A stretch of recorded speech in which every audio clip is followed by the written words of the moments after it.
Hello, नमस्कार. कसे आहात सगळे? मस्त आहात ना? आशा करते तुम्ही सगळे आनंदात असाल. तुम्हा सर्वांचं अगदी मनापासून स्वागत आहे आपल्या चॅनलवरच्या आजच्या या व्हिडिओमध्ये. तर हा व्हिडिओ आहे रविवारचा. तर इथे सकाळी सकाळी ना माझी पूजा चालू आहे. शनिवारची पौर्णिमा होती आणि पौर्णिमेची पूजा मी ठेवलेली होती. तर तीच पूजा बघा सकाळी सकाळी उचलणं माझं चालू आहे आणि कामं थोडेसे घाई गडबडीमध्येच चालू आहेत. कारण आज आम्हाला जायचं आहे बाहेर. म्हणजे बघा खूप दिवसापासून ना कुठे फिरायला गेलोच नव्हतो. तर म्हटलं चला आजचा ना रविवार आहे आणि यांनासुद्धा सुट्टी होती. म्हणजे प्रत्येक रविवारला तशी सुट्टी राहत नाही यांना. कामाचा प्रेशर जर कमी राहिला त्यावेळेला सुट्टी राहते. तर म्हटलं चला मस्त छान घरचं पटापट आवर सावर करून ना बाहेर एक दिवसासाठी तरी फिरायला जाऊयात. मी मम्मा पप्पा आणि ताई चाललो जामसावरीला. तिथून आणखी एक दोन ठिकाणी जायचं आहे.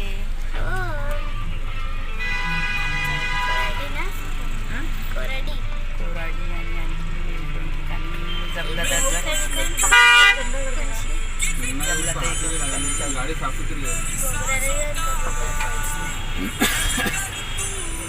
चला मस्त येऊ फिरून. वीकेंड आहे आणि असंच टाईमपास म्हणून आज सुट्टी होती यांना. म्हटलं चला फिरून येऊ. तर चाललो आहे आम्ही मस्त चालायचं.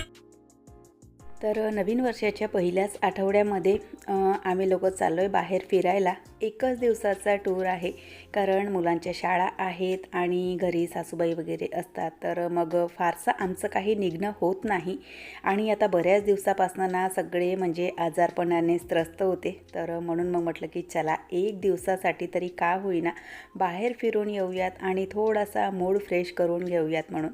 कारण बघा जेव्हा आपण ना खूप दिवसपर्यंत बाहेर म्हणजे निघणं होत नाही तर अशा वेळेला ना असं वाटतं की एक दिवसासाठी तरी का होईना तर थोडंसं घराच्या बाहेर जाऊयात आणि मूड फ्रेश करूयात म्हणून.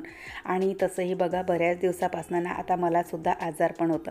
तर म्हणून मग म्हटलं की चला फिरून येऊयात एक दिवसासाठी म्हणून. तर आता 3-4 ठिकाणी जाण्याचा प्लॅन आहे. तर बघू आता.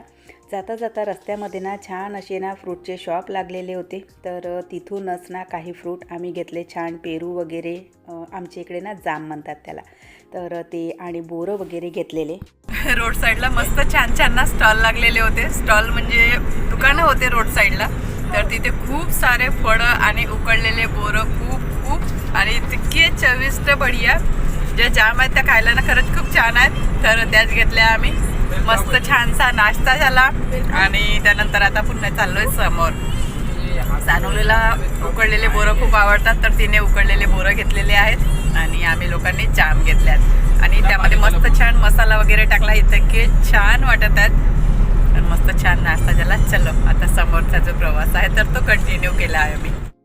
तर मस्त छान आधी ना फळांचा नाश्ता केला आणि त्यानंतर आम्हाला जिथे यायचं होतं ते म्हणजे मध्य प्रदेशामध्ये असलेलं जामसावरी म्हणून एक तीर्थक्षेत्र आहे. तर तिथेच आम्ही येऊन पोचलो. आमच्या नागपुरातून जवळपास 2-2.5 तास कदाचित लागत असावे. तर इथे येऊन पोचलेलो आम्ही जामसावरी म्हणून. इथे मध्य प्रदेशामध्ये एक तीर्थक्षेत्र आहे. तर तिथे झोपलेले हनुमानजी या ठिकाणी आहेत आणि झोपलेला मारुती या नावाने हे तीर्थक्षेत्र फेमस आहे. तर तिथेच आम्ही आलेलो. तर आल्या आधी ना पूजा वगैरे घेतली आणि जितक्या वेळेला बघा आम्ही इथे येतो ना तर प्रत्येक वेळेला म्हणजे बऱ्यापैकी गर्दी असते. असं नाही की कधीच एकदम असं खाली हे तीर्थक्षेत्र मिळेल म्हणून. बऱ्यापैकी इथे गर्दी असते आणि दिवसेंदिवस ना इतका छान इथे डेव्हलपमेंट होत आहे आता. म्हणजे जेव्हा सगळ्यात सुरुवातीला आम्ही इथे यायचो तर त्यावेळेला म्हणजे फारशी अशी ना म्हणजे डेव्हलपमेंट असा एवढा नव्हता. पण आता हळूहळू ना इथे ना खूप अशा सुधारणा होत आहेत आणि वर्षातून 2 ते 3 वेळा या ठिकाणी आमची भेट होतेच. तर तिथेच आम्ही आलेलो आणि इथे बघा हे आहेत झोपलेले मारुती. स्वयंभू आहेत हे. तर इथलं दर्शन केलं आणि त्यानंतर मग ना इथेच महाप्रसादाचं वितरण चालू होतं. तर तिथला महाप्रसाद घेतला आणि म्हणजे बघा इथे ना कुपन घेऊन हे जेवण मिळतं, म्हणजे फ्रीमध्ये सुद्धा महाप्रसाद असतो, पण रांगेमध्ये उभं राहावं लागतं आणि उभ्याच तो जो महाप्रसाद आहे तर तो घ्यावा लागतो. आणि तोच महाप्रसाद बघा इथे ना, म्हणजे इथे एक ना हा एक मोठासा हॉल आहे, तर तिथे ना थोडेसे म्हणजे पैसे खर्च करावे लागतात आपल्याला, जास्त नाही, 30 रुपयाला कुपन मिळतं. तर तिथेच ना कुपन घेऊनच आम्ही इथे ना जेवण केलं आणि इतका छान जेवण होता. आणि सकाळ संध्याकाळ दोनही टायमाला इथे जेवण मिळतं, म्हणजे सकाळी 12:30 वाजेपासून 2:30 वाजेपर्यंत आणि सायंकाळी 5:30-6 वाजेपासून रात्री 8-9 वाजेपर्यंत इथे जेवणाची म्हणजे व्यवस्था असते. आणि साफसफाईसुद्धा खूप छान आहे. तर तिथेच आम्ही जेवण केलं. रस्त्यामध्ये ना काही शॉप लागलेले होते, तर तिथून काही सामान घेतलं. त्यानंतर काही इथे खेळण्यासाठी गेम वगैरे होते, तर किट्टूबाईने तिथे छान एन्जॉय केलं. आणि त्यानंतर समोर आलो आम्ही, तर हा आहे तिथे जामसावरीच्या जवळपास असलेला घोगरा वॉटरफॉल्स म्हणून हे क्षेत्र आहे. तर बघा इतकी छान निसर्गरम्य जागा आहे, म्हणजे आता ना पाणी वगैरे तेवढा पडत नाही, तर त्यामुळे ना म्हणजे इथं सगळीकडे तुम्हाला सुख दिसेल. पण पावसाळ्यामध्ये ना ही जी जागा आहे तर इतकी छान वाटते. इथे जे दगड आहे तर प्रत्येक दगडावरून ना पाणी पडतं आणि एक ना वॉटरफॉल्स इथे क्रिएट होतो, तर बघायला ना खूप छान वाटतं. तर तिथेच आम्ही गेलेलो. तिथे फारसं म्हणजे काही थांबलो वगैरे नाही, थोडा वेळ तिथे थांबलो आणि तिथून मग निघालो आहे समोर, कारण आणखी ऑलरेडी 1-2 ठिकाणी आम्हाला जायचं होतं, तर त्यामुळे मग तिथे काही फारसा वेळ वगैरे आम्ही दिलेला नाही. तर तिथून निघाल्याच्या नंतर म्हणजे जे कोणी नागपूर जिल्ह्यात राहत असतील तर त्यांच्यासाठी म्हणून सांगते. तर बघा इथे ना पारशिवनी म्हणून एक जागा आहे, तर पारशिवनी जवळच ना एक घोगऱ्याचा महादेव म्हणून एक हे तीर्थक्षेत्र फेमस आहे. श्रावण महिन्यामध्ये ना इथे खूप अशी गर्दी लागलेली असते आणि आजसुद्धा ना बऱ्यापैकी गर्दी होती, कारण आजचा संडे होता आणि संडेला वीकेंडला ना सगळे इथे पिकनिक म्हणा किंवा अशी काही पार्टी वगैरे असते तर ती करायसाठी येतात. तर तिथे ना 4 व्हीलर म्हणजे वगैरे बघून तुम्ही समजले असाल की गर्दी किती प्रमाणामध्ये होती. तीर्थक्षेत्र आहे, पण म्हणजे देवस्थान वगैरे किंवा देवांच्या ज्या काही मूर्त्या वगैरे आहेत त्या काही तेवढ्या इथे विशेष नाही. फक्त एक सप्तऋषींची मूर्त्या म्हणजे तिथे होत्या आणि एक ना महादेवाची मूर्ती. पण त्यापेक्षा जास्त म्हणाल तर इथे बघा हा जो निसर्गरम्य परिसर आहे तर तेच बघण्यासाठी लोक इथे बऱ्या प्रमाणामध्ये म्हणजे लोकांची गर्दी असते.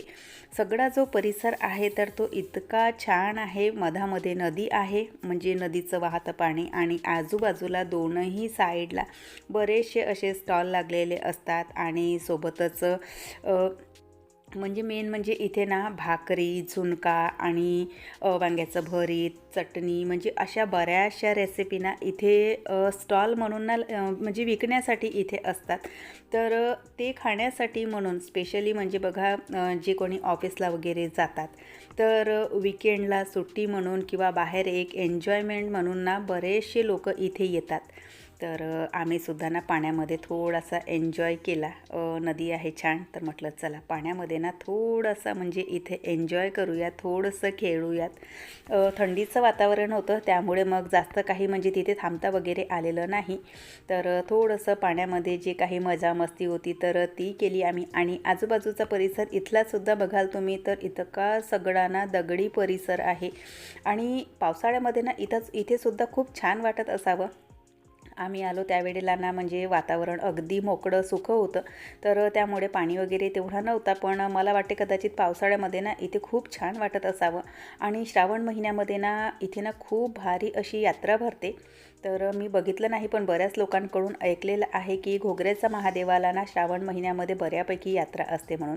जागोजागी ना इतके छान स्टॉल लागलेले होते आणि तिथे बघा म्हणजे झुणका, भाकर, वांग्याचं भरीत आणि सोबतच चला इतकं सगळं फायनली शोधून एक दुकान सापडली जिथे नॉनव्हेज बनत नाही, तर तिथून आता घेणार आहोत आम्ही लोक झुणका आणि भाकर. भरीत.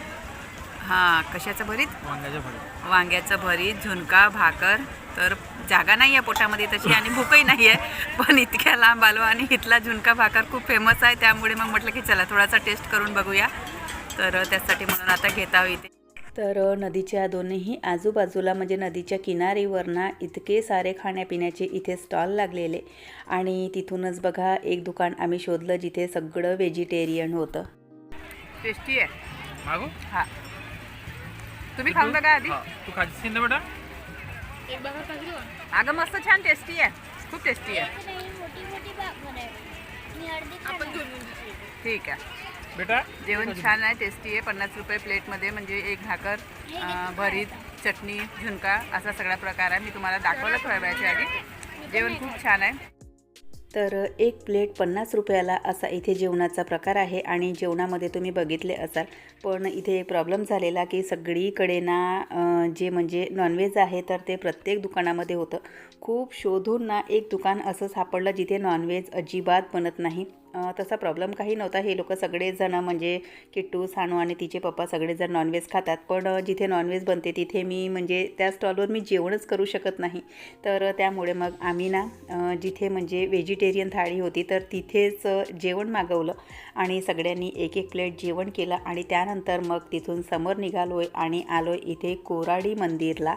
अगदी नागपूरच्या जवळच आहे आणि इथे ना रांगोळीसाठी म्हणून हे जे क्षेत्र आहे तर ते फेमस आहे आणि रस्त्याच्या बाजूलाच म्हणजे मंदिराच्या समोरच्या परिसरामध्ये बघा इतके छान छान इथे ना फुलांचे हार असतात. म्हणजे जितक्या वेळेला आम्ही येतो ना तर ते फुलांचे हार बघून ना इतकं छान वाटतं आणि रांगोळीचे साचे, रांगोळ्या इतक्या सुंदर सुंदर. तर वेळ काही जास्त नव्हता आमच्याकडे कारण ऑलरेडी इथे आम्हाला ना 9 वाजलेले. तर त्यामुळे मग फारसं काही आम्ही घेतलं वगैरे नाही. मुलांना काही सामान हवं होतं तर थोडंफार ते घेतलं आणि त्यानंतर आम्ही आलो इथे मंदिरामध्ये. मंदिरामध्ये बघा जितक्या वेळेला येतो म्हणजे आमच्या अगदी नागपूरच्या जवळच आहे तर त्यामुळे वर्षातून 1-2 वेळा इथे सुद्धा आमच्या वाऱ्या होतातच. तर जितक्या वेळेला येतो ना तितक्या वेळेला इथे सगळं असं ना काय असं नवीन दिसतं. इथे ना एक देवी मातेची मूर्ती आहे. म्हणजे नवरात्रीमध्ये खूप छान उत्सव असतो इथे आणि असासुद्धा म्हणजे बऱ्यापैकी इथे गर्दी नेहमीच लागलेली असते. तर तिथेच बघा दर्शन म्हणजे मंदिरामध्ये ना दर्शन घेतले आणि त्यानंतर बाहेर ना काही स्टॉल वगैरे लागलेले होते. तर तिथे म्हणजे थोडंफार बघणंच केलं कारण घ्यायचं वगैरे काही तेवढं नव्हतं कारण उशीर झाला होता. पण म्हटलं चला चलता ना एक ना नजर फिरवून घेऊयात म्हणून. तर बघू शकत असाल खूप छान असे स्टॉल लागलेले. तर चला रात्रीचे ना 9 वाजलेले आहेत. इथून आता डायरेक्ट जाणार आहो आम्ही घरी. तर असा होता आजचा व्हिडिओ इथेच संपवते. आशा करते तुम्हाला आवडला असेल. व्हिडिओ कुठे जरी आवडला असेल तर लाईक करा. चॅनलवर पहिल्यांदा आले असाल तर सबस्क्राईब करा. बेल आयकॉनसुद्धा क्लिक करा जेणेकरून माझ्या येणाऱ्या व्हिडिओचं नोटिफिकेशन तुम्हाला असंच मिळत राहील. बाय. हर हर महादेव.